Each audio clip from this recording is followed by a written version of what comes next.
Save streets, save lives. Save streets, save lives. Save streets, save lives. Save streets, save lives. Woo! Good morning. It is great to be with you all today. My name's Restler. I'm council member on the other side of the bridge. It's great to be joined by my colleague, our host, Councilmember Chris Marte, who represents Lower Manhattan, and some of the most distinguished transit activists from across New York City. Thank you for being here. Earlier this morning, to get to the subway, I took my 3,435th city bike ride. Wow. I love to city bike. It's the best way to get around.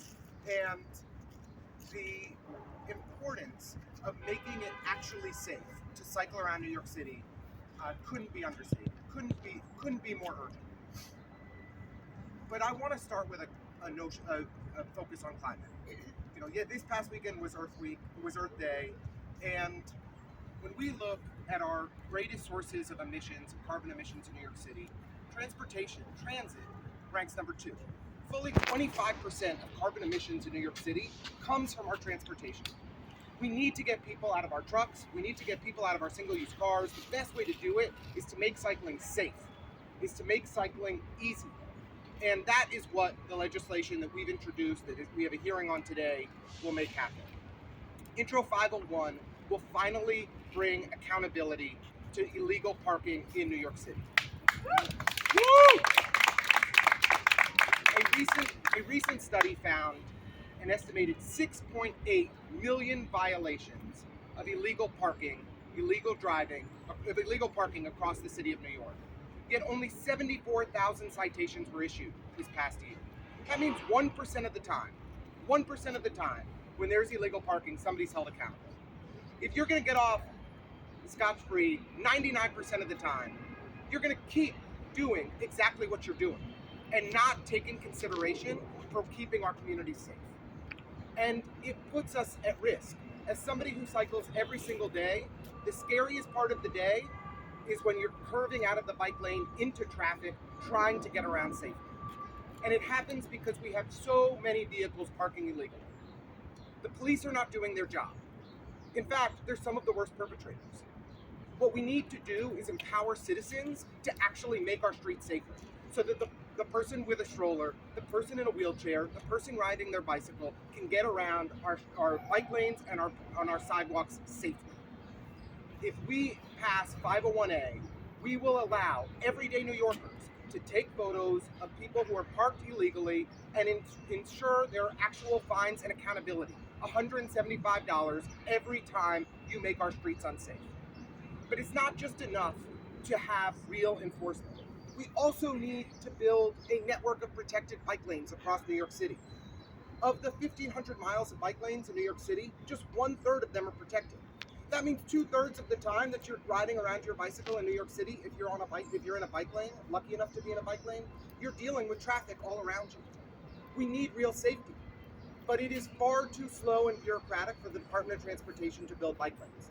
There's only about 6 or 7 months of the year where the weather is right for the DOT to build new bike lanes. Except during that time, it takes them 90 days of notifications to build every single new bike lane. It is far too slow. So our legislation would streamline that process and allow DOT to actually achieve the vision of the Master Streets Plan, to actually get 250 miles of new protected bike lanes built by 2026. This legislation, 417, is essential to make it happen, because we would eliminate any delays, unnecessary delays that DOT faces to get more bike lanes built. These pieces of legislation will actually make cycling safe for the people of New York City. Will actually make it much more likely that people who are unsure about bicycling in New York City will take to the streets and cycle. And the more people that are cycling, the safer it is for all of us. I'm really proud to introduce my colleague, Chris Marte. This Lower Manhattan is probably the only part of New York City that has even more illegal parking than my area in downtown Brooklyn. So Chris knows these issues well. He's been a champion for safe cycling all across the 5 boroughs. Without further ado, Councilmember Chris Marte. Let's give it up to Councilmember Restler.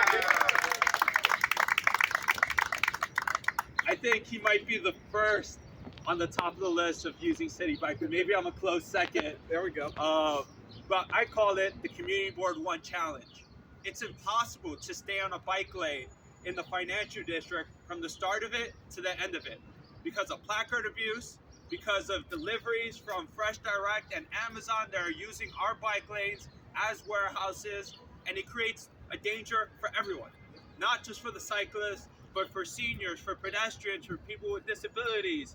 It makes our street unwalkable, unusable. And it's thanks to Councilmember Lincoln Restler and all the advocates behind me who have been pushing this legislation to say bike lanes are for cyclists, and this is the first step to achieving that. Our community board gets violations, gets fines for everything except placard abuse. Right now, I get hit on Twitter by Placard Abuse NYC every 10 minutes because there's another person using their vest, using a fake badge, using a piece of paper that say I work for the DOT or the NYPD to pretty much park on our streets illegally. Now we're giving the power to the people to enforce this law to say if you're doing this in our neighborhood, you're gonna get fined. It's not only the fine itself, but hopefully this changes the culture of how people abuse their power, whether you're a construction worker or work for an agency. This is the first step of saying no more. And so I'm happy to be here. I'm happy to continue to fight this. And hopefully after this hearing, we can expedite this bill to make it into law so we can start enforcing safer streets for all New Yorkers. Thank you. Chris said it so well. Bike lanes are for cycling, not for parking. That's what this is about. And it is time that we hold every bad actor accountable, police officer, construction worker, everyday New Yorker who is parking illegally and making our streets unsafe. It's now my pleasure to introduce one of the people who I rely on for advice all the time on cycling issues and in neighborhood issues in Brooklyn, the lead on Streets Pack, the chair of Streets Pack, our friend Eric McClure. Good morning, my name is Eric McClure. I'm the Executive Director of Streets Pack, and I'm here proud to stand this morning with the Council's Illegal Parking Caucus, both of whom were endorsed by Streets Pack in the last election, I'd like to note. The bills that are going to be heard today at the Transportation Committee hearing are really of great importance. As Councilmember Restler mentioned, Intro 417A, 417 will streamline a ridiculously unwieldy and needlessly cumbersome process for approving bike lanes, which treats them differently from every other street improvement project in the city. It's a relic of a law that was passed in 2011 at the height of the bike lash, which was passed solely to slow down the process of installing bike lanes across the city. It hampers the work of the Department of Transportation, and this legislation will undo that and get us on track to build the number of bike lanes, and especially protected bike lanes, that the people of New York City deserve. Intro 501A is also crucial as it will allow citizens like all of us here to report illegal parking across the city with an app. As Councilmember mentioned, the NYPD has really abdicated its responsibility for enforcing illegal parking. So it's unfortunate that we need to turn that over to the citizens to take care of, but what needs to be done needs to be done, and this legislation will allow it to happen. We are 100% behind it and look forward to the hearing today and to that legislation and the other bill moving forward as rapidly as possible. And I'll just, in closing, want to say we're really grateful to these two council members. Councilmember Restler was the first person to complete our questionnaire in the 2021 City Council election, and he made a lot of promises to us in our interview process, and he's delivered on every one of them and more. A real champion for safe streets, as is Councilmember Marte. So thank you to both of you for your leadership. Thank you so much, Rick. And I should say on both of these bills, we're fortunate to have exceptionally broad support from our colleagues in the council. On Intro 417, we have 39 co-sponsors. I don't think you can get 4 out of 5 council members to agree on anything. So, and on Intro 501A, we have 29 co-sponsors, so a healthy majority of the council. I'd now like to introduce newly the co-director of Open Plans New York, Sarah Lynn. Hi there. So I ride my bike. I ride my son to school every morning. We have a cargo bike. We are lucky enough to have a protected bike lane for almost the entire way. It's great. We love it. This morning, actually, as I was riding him to school, they were repaving and painting the bike lane. Awesome, again, great, love it. But we had to ride the whole way to school in traffic, and it was terrifying. You know, the garbage truck pulling in and out, you know, the cabs weaving around. If I had to do that every day, there's just no way that I would bike my son to school. And, you know, we would be stuck, as so many New Yorkers are, relying on, you know, the unreliable buses or, you know, having to take a car if we lived far enough away. So it just shows like how important it is if we want that mode shift that we get these bike lanes installed, we get protected bike lanes installed. I've served on my community board for years. I know how long it takes to get this stuff done, and I'm so thrilled to support 417. It's really critical that we get safe bike infrastructure installed. We don't go to community boards to ask permission for other safety improvements. We shouldn't be waiting 90 days when we know there's a critical safety need for safe bike infrastructure. And then to say, even when we have our protected bike lane, probably half the blocks out of it, we do have to weave around someone parked illegally in it, and it's still really dangerous. And, you know, a lot of the time it is cops. So when we're relying on police officers to be enforcing the law, but they're the ones breaking the law most often, it creates a culture of impunity. As the council member said, when you know that you're it's almost completely impossible that you're going to get a ticket. Of course you keep breaking the law. We're telling people in this city, park wherever you want. You're never going to face any consequences for it, and they're putting people in danger. And so if we can't rely on the cops to enforce the law, we need to give other options. We need to give civilians the option to, you know, report illegal parking. It's the only way we're going to create, as Councilmember Marte mentioned, that culture shift. You know, the message to people, you can't just keep doing this. We're a city of laws, you have to follow the laws. So I'm thrilled, Open Plans is thrilled to be here today to support both of these bills. And thank you so much, Councilmember. Thank you so much, Sarah. I'd now like to introduce one of the smartest transit policy people I know and a constituent, my friend John Orkin from Mike, New York. Thanks, Lincoln. You know, the fact that New York is not bike friendly is not a factor of how many miles of protected bike lanes we have, or the very real problems with bike parking. It's the fact that city government doesn't hang together in taking us forward. Part of DOT is killing itself to do the right thing and to get these bike lanes in, to connect up a real network of bike routes. But most of the rest of city government really doesn't care, and they don't help, and often they hinder. And there's no worse symbol of that than a city-owned, city-operated vehicle sitting in a bike lane that another part of city government, you know, had to go to the mat to implement in a neighborhood somewhere. And those fights still go on all the time. We really need a mayor who's going to say, everybody get with the program. We just haven't had that yet.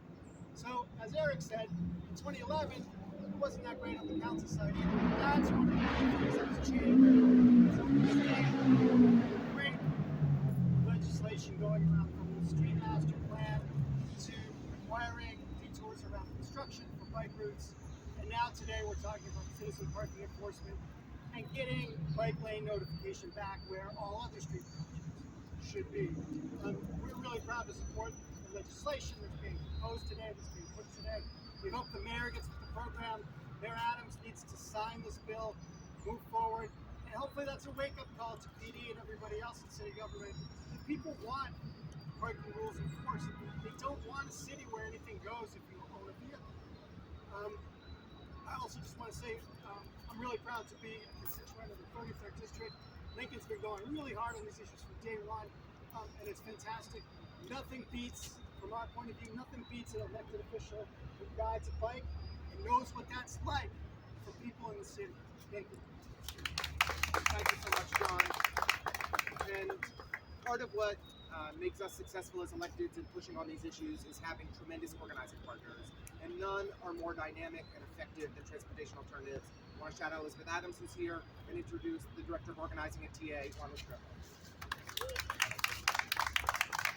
Hi everyone, happy to be here on behalf of Transportation Alternatives to speak in support of these amazing bills that we're talking about today. These bills that are going to be heard will go a long way to address street safety, transportation access, and a more equitable public space for the future. These bills will remove delays and barriers to safe street infrastructure. make our bus and bike lanes more usable, and make e-mobility, micromobility charging stations more accessible, and better access for bicycle infrastructure conditions and needs citywide. New York City is currently behind our legal mandate for building bike and bus lanes under the New York City Streets Plan, and these bills will go a long way towards improving that. We cannot continue to allow delays and barriers to getting projects off the ground, which is why Transportation Alternatives proudly supports Intro 417. The repercussions are serious. We are currently at the most traffic deaths by any year since the start of Vision Zero, and 11 cyclists have already died this year. There have been a higher rate of fatalities than usual, and we need to do things to address that. New York cannot afford to fall behind in these life-saving infrastructure improvements. The city must prioritize its street plan commitments and get back on track, because delays to infrastructure improvements are about racial and economic equality. 92% of cyclist fatalities in 2021 occurred on streets where the median income is below the citywide average. We also need to do everything we can to make our existing bike and bus infrastructure work for all New Yorkers. A New York City Department of Transportation survey found that fewer vehicles driving or stopping in bike lanes was the top change, 37%, that would encourage New Yorkers to bike more. We went through the arduous process to build these bike lanes, fighting for them, designing them, painting them, and now they're ready to be used by the community. We need to make sure they're actually usable. Bike and bus lanes are few and far between, meaning that keeping the very few bike lanes that we do have clear of illegally parked vehicles is even more critical. When bike lanes are blocked, riders are forced into car traffic. This isn't just inconvenient, it's deadly.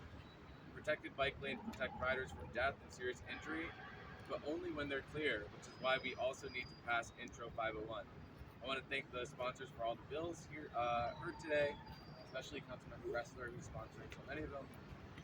We need a comprehensive approach to bike and bus lane access, e-micromobility, and safe streets. Let's get it done. Thank you. I'd like to give a special shout out to Lacey Tauber from the Brooklyn Borough President's Office. Thank you for being with us, Lacey. Antonio was the original sponsor of 417 and has been pushing for this legislation for years. Encouraged us to work together to introduce it in this council. And I should also shout out Steve Levin, who Elizabeth used to work for and worked on this bill, was the original sponsor of 501. And so both of these bills have been in the works for years, and we are really hoping that this is the council that gets it over the finish line. I'd now like to, biking is about sustainability, and New York League of Conservation Voters understands that building more bike lanes is necessary in our fight against climate change. I'd like to introduce Deputy Director for New York City Policy, Alia Siro. Thank you so much. Thank you. Hi everyone, my name is Alia Siro. I'm the Deputy Director for New York City Policy at the New York League of Conservation Voters. Thank you, Councilmember Restler, Councilmember Marte, and all of the advocates here today. We're really excited to see these bills being heard today. We support both 501 and 417. Intro 417 was on our New York City Environmental Scorecard last year and the year before that. Like everyone has said today, both of these bills are critical to have safe and more bike lanes throughout New York City. Like it was said earlier, bike lanes are critical. We need New Yorkers to have cleaner modes of transportation. It helps us reduce air pollution in the city, and it helps us meet our goals in the New York City Streets Plan and our state's carbon emissions reduction goals.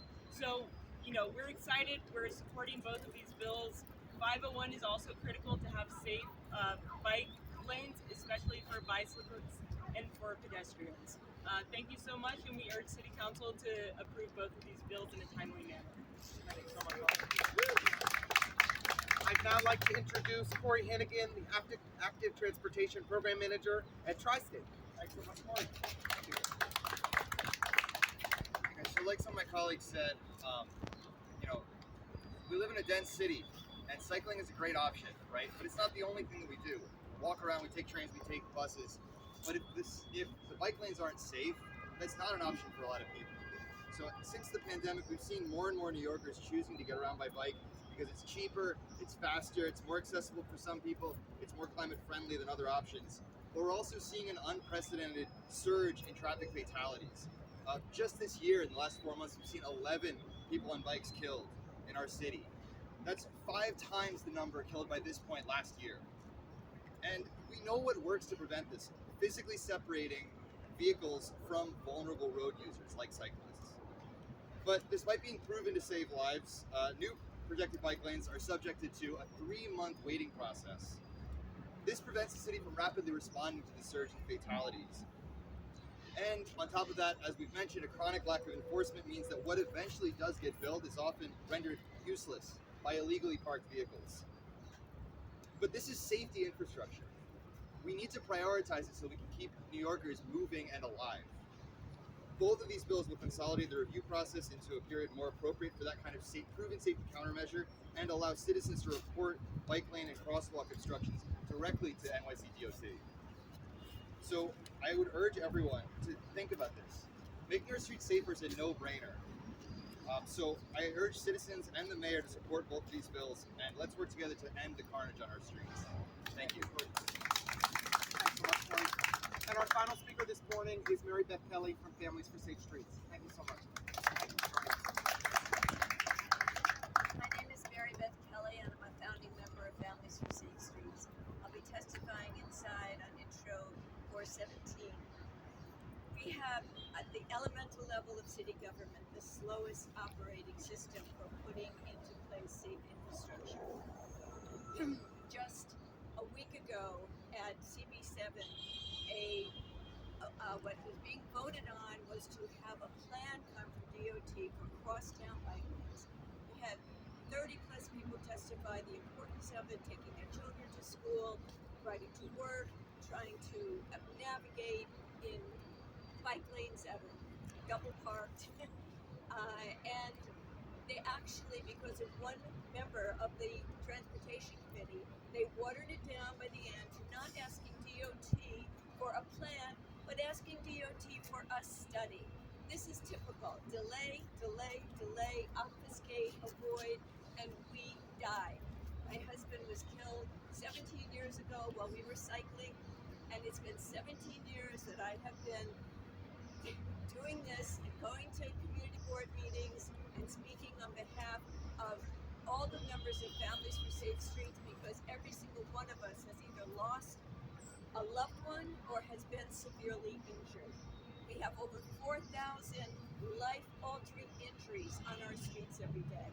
I won't even go near the deaths because it's just like this year astounding. The number of children, elderly, it is just unthinkable, it is uncivil, it is almost criminal. So at the very basic place where things are decided, we have to make change, and 417 is about that. Thank you.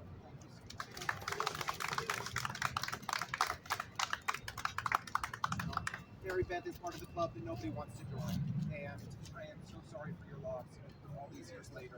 These deaths that we experience, the traffic violence we experience on our streets, is avoidable. This is a question of whether we're going to design streets that are actually safe and we're going to hold bad actors accountable. The package of legislation that we're pushing today will help make that happen. I really want to thank all of the amazing advocates who have been pushing for these smart, common sense reforms for all these years. We are going to push together to get them over the finish line. I also just want to shout out my colleague, Councilmember Gutierrez had school drop-off, daycare drop-off this morning, but she did ask that we give a special shout out to Intro 927, her bill that would require the city to create a task force to study the feasibility of adding electric bike charging stations throughout New York City to make it easier for delivery workers and others who rely on e-bikes to get those e-bikes charged safely, consistently, all throughout the 5 boroughs. Make a big difference around safety issues throughout New York City, especially with the fires that have been increasing as of late. So just shout out to Jen for her great work on that as well. We're happy to take a couple questions. I'm cute. Yeah. Excuse me. My name is Christopherleonjohnson. I want to know about 501A. I know Chris Marte mentioned placard corruption on Twitter.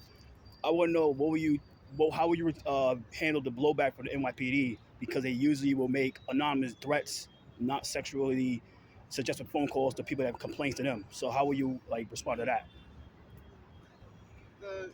We've unfortunately had a number of incidents just like that in our district, and we've worked closely with internal affairs at NYPD, with DOI as necessary, with the Department of Investigation as necessary to ensure that bad actors who are wrongly accessing 311 information or other information are held accountable.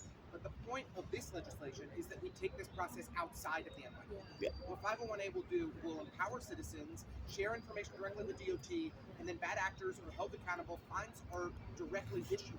So we are moving outside and around the NYPD to hold bad actors accountable to ensure that our streets get safer. All right, thank you. Thank you.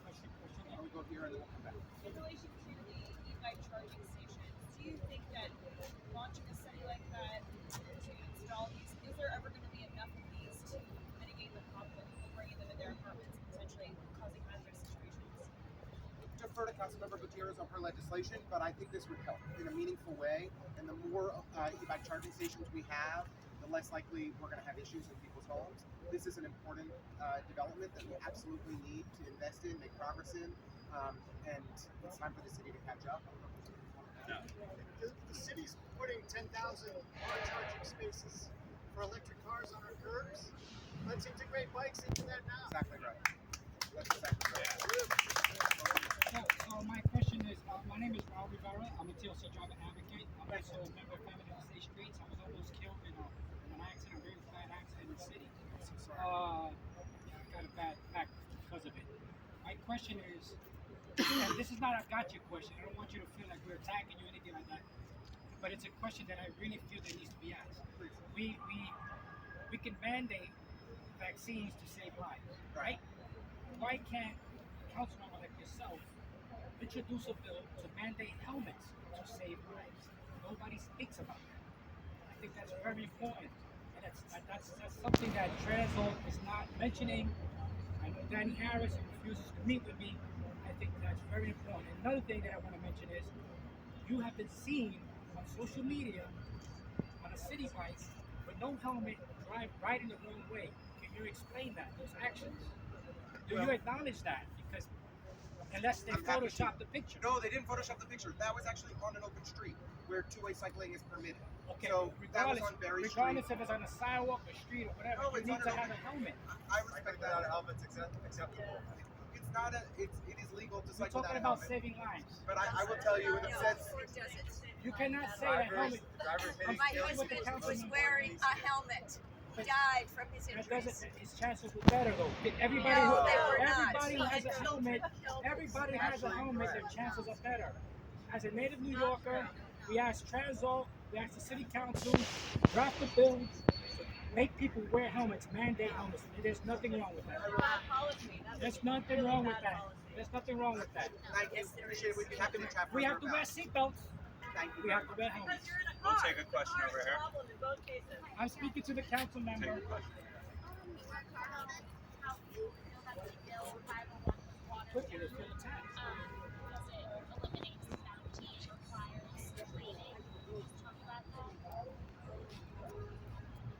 The sausage making process of getting legislation through isn't always pretty, and we definitely made some compromises to move it forward and to secure the hearing that we have today.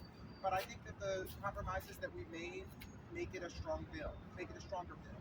And at the end of the day, for me, I'm not taking a photo of an illegally parked car. I'm not wanting to see real accountability because of the bounty. I'm wanting to see it. I'm doing it to make our streets safer for all of us. That is what is driving the action.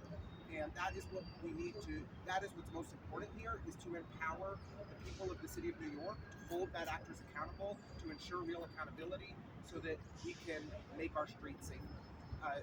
And there were concerns from colleagues on the council about trying to limit tense interactions between drivers and cyclists. And we've tried in this legislation, in the updated legislation, to reduce those concerns. And I'm proud that this legislation would take effect citywide when passed. Over time, it will take effect citywide. This isn't a pilot, this isn't a study. This will eventually make every neighborhood in the city of New York safer if we can get it over the finish line. Thank you. Anything else? Thank you all for joining us today. Thank you. Yeah.